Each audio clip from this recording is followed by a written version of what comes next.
Imagine having your own private GitHub running completely on your own VPS. By the end of this video, this is exactly what we're going to build.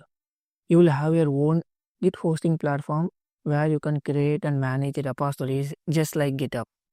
You can upload and manage your source code, browse files, view commits, and track the complete history of your projects. You can also create issues and pull requests to manage and collaborate on your projects.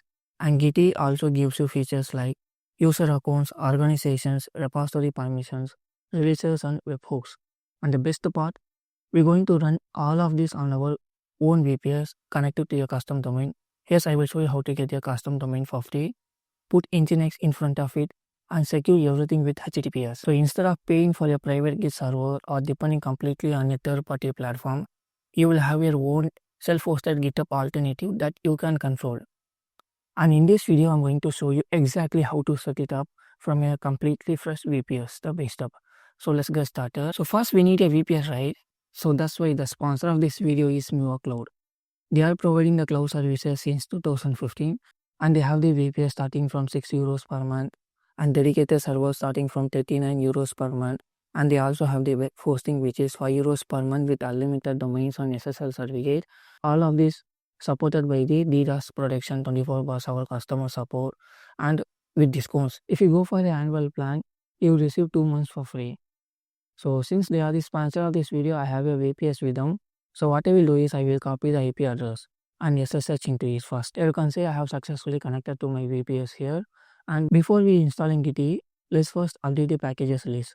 For that, just type apt update. Here you can see it is updating the packages list. So once that is completed, we need Docker because we're going to run Gitea inside a Docker container. So let's install Docker and Docker Compose now. Just type apt install docker.io and docker-compose.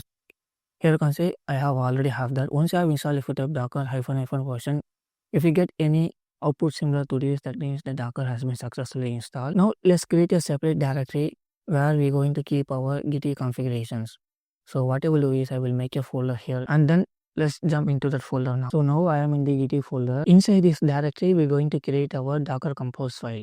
So for that, let me create a Docker Compose YAML file and let me open this in the, here you can see if you type ls, you can see we have this YAML file here. Let me open this using the nano text editor and here we have the editor, right? So inside this, what we will do is you can see that I have the Docker Compose code over here. So I will provide all the codes in the description. You can check that out. So basically here what we are doing is that we are using the official Gitea Docker image and we are exposing the port 3000 and we said the restart will be always, and we are also mounting a local Gitea directory to the data folder inside the container.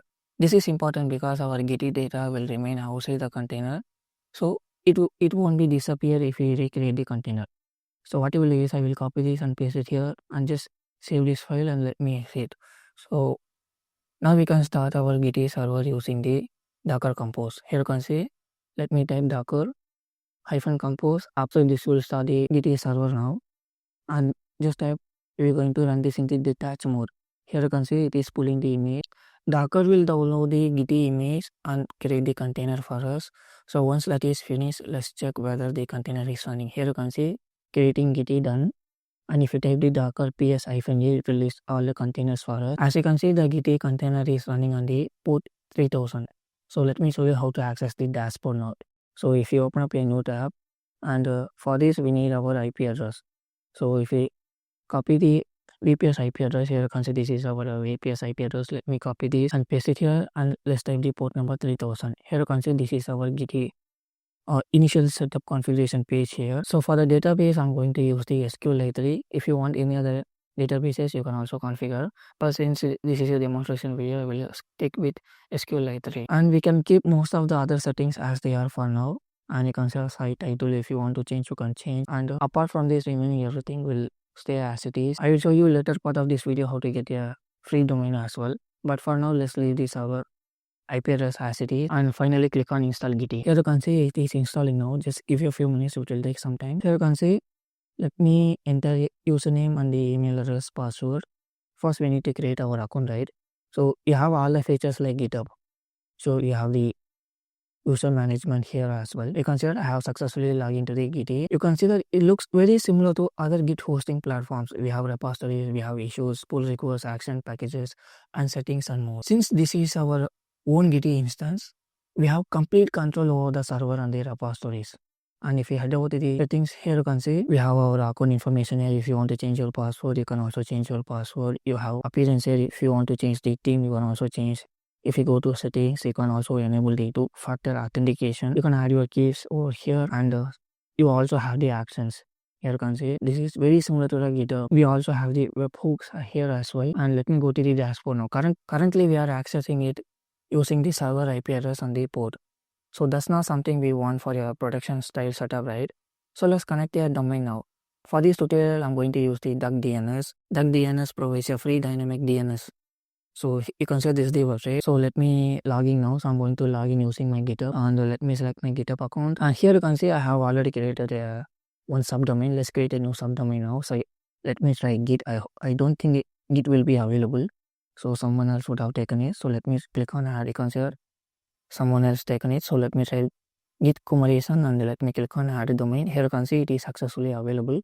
So what we need to do is we need to change the IP address of this to our current VPS. So if you want to delete this, you can also delete as well. So let me go to my Mivocloud dashboard and copy the IP address and paste the IP address here and click on update IP. Now if you open up the domain directly, Gitea still isn't going to work because Gitea is running on the port 3000. So for that we need to type 3000 here. You can see on the port 3000 Gitea is working.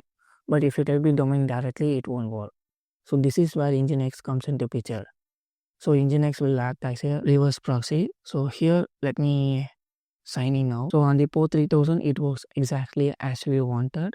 So let me show you how to use the Nginx for the reverse proxy. And you can see currently it is also not secure. So I will show you how to get the HTTPS as well for a secure connection. So first let's set up our Nginx so that we will access the Gitea website directly on the domain instead of accessing it through the port number.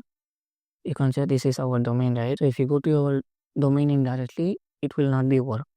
So for that, let's install the Nginx now. I'm going to say apt install nginx-y. So this will install the Nginx for us. So then we're going to enable it so that it starts automatically when the server loads. So system control enable Nginx, and we can also start now. So system control start Nginx. So instead of enable, you can say start. So still now it won't work because we'll have to create an Nginx configuration for Gitea. So let me open up the terminal again and let me clear the screen.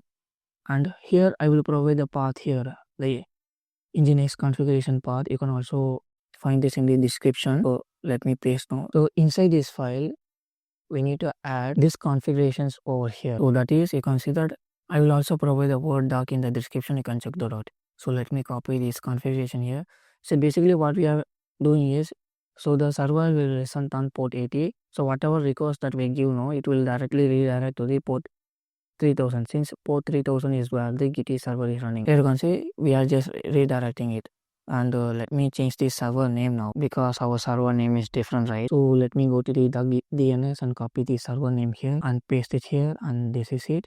So make sure you use your own server name here, and then we need to enable the site. So you can see here we have our commands over here below. So what I will do is I will copy this now. Let me copy the first two lines and paste it here. So basically what we are doing is we are deleting the default page of the Nginx. Then we're going to test the connection now. Sudo Nginx-t consider the connection is successful. Then we can reload the Nginx now. So sudo system control reload Nginx. Now if you go to the domain directly, it should work because the Nginx is forwarding all the requests to the port 3000. You can see that now we got the Gitea dashboard here. But still we are using the HTTPA. You can see not secure. So for that we need to install the Certbot. This will provide us the HTTPS. So we're going to use the let's Encrypt along with the Certbot. Then we need to generate the SSL certificate. So let me copy this line and paste it here. So we're going to request the SSL certificate for this domain here. So let's enter our email address now and let me press Y over here. Certbot will then communicate with let's Encrypt and request a certificate for our domain. You can see requesting certificate for our domain. Oh, why we are getting this error? could not automatically find a matching server block for this. Or actually, I have entered the old domain name. So what I will do is I will copy the new domain name now. So this is our domain name. So let me copy this and paste it here and press enter now. So once the certificate is successfully generated, Certbot can configure Nginx automatically. You consider now it is requesting a certificate for our new domain, and you consider successfully deploy certificate for our domain. Now this should work. Let me show you. You consider we have successfully enabled HTTPS on our HTTP domain. This means anyone visiting the HTTP version will be automatically redirected to the HTTPS. That is the secure version. And let me type HTTPS in front of it. You can see now we got the secure domain now. So now our Gitea is running on the secure port. That is the HTTPS. We no longer need to expose port 3000 to the user. So Nginx is handling the web traffic and forwarding it internally to the Gitea. So what I will do is I will show the demonstration now. So let's create a repository now. Let's give you a repository name. I'm going to give Flask project, and we're going to create the empty Git repository hosted on our own VPS. I'm going to uncheck the visibility from private to public. So we also have the licenses over here, and the readme will be default. Now the default branch is main. So let me click on repository. You can see here we have our Git commands here. What I will do is I will open up a project now. So in my desktop, I have a project here, Flask application. Here, so let me delete this .git file. I'm going to initialize from start. So first let's initialize our Git now. So here, let me go to the Gitea dashboard. First we need to init, right? So let me say git init. And I'm going to add all the processes now. So git add -f all. And let me commit now. So before that we see the status now. You consider 3 files as ready to be committed. So I'm gonna say git commit -m. I'm gonna give a message like Flask. So let me go to the Gitea dashboard now to copy the URL. You consider git remote add origin. So this is our new URL, and let me press, and I'm going to push now. So git push origin -u main. So I'm going to push on the main. But if you want to check, you consider main branch is not available. If you type git branch, currently we are on the master branch. So either we can push on the master branch or you can change the branch now. So git branch -m main, and then I'm going to push on the main branch now. So depending on your git configuration, Gitea may ask you to authenticate. Here you can see we'll have to authorize now. So let me click on authorize application. So after authentication, Git will upload the project to the self-hosted Gitea server. You can see that. Now let me click on refresh, and the push was successful. Now we can see all our Flask project inside our Gitea. And here you also have the pull request, you have the actions. Currently we don't have any workflows, and you also have the project releases. Similar to GitHub, you have all. So this is no longer just an empty Gitea installation. We have successfully pushed a real project from our local computer to our own VPS. So yeah, and if you go to pull request now, you can also create a new pull request. Currently we don't have any other branches other than the main branch, but yeah, so that's how you can self-host Gitea on a VPS using Docker. The great thing about Gitea is that it's lightweight and gives you many features you would expect from a Git hosting platform while keeping your repositories under your own control. So again, the sponsor of this video is the Mivocloud. I will provide all the links in the description. You can check that out.